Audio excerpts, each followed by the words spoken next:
Entre Kiev et Moscou, les négociations avancent d'un côté, notamment concernant l'échange de prisonniers entamé aujourd'hui sous les salutations de Trump.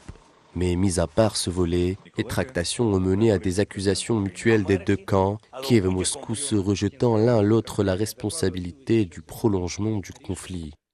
Sergueï Lavrov est monté au créneau pour défendre les populations russophones de l'Est ukrainien, qui ont depuis 2014 constitué un point de discorde entre les deux parties. L'Ukraine est accusée depuis 10 ans d'opprimer les populations russophones du Donbass. Nous ne pouvons pas abandonner le peuple russophone d'Ukraine au régime actuel.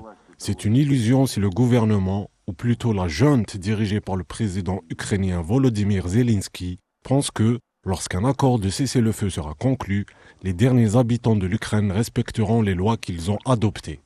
Pour Zelensky, il est dans l'intérêt de l'Ukraine de mettre fin à la guerre, une guerre qui a usé le pays depuis maintenant 3 ans.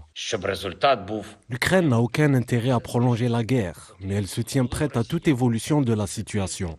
Il est évident pour le monde entier que c'est la Russie qui est responsable de la poursuite de la guerre. L'Ukraine est prête à prendre les mesures les plus rapides possibles, à savoir un véritable cessez-le-feu et la mise en place d'une nouvelle architecture de sécurité. Aucun accord prêt à être signé n'est pour l'instant sur la table, mais les États-Unis assurent que leur entremise permettra une sortie de crise dans les meilleurs délais.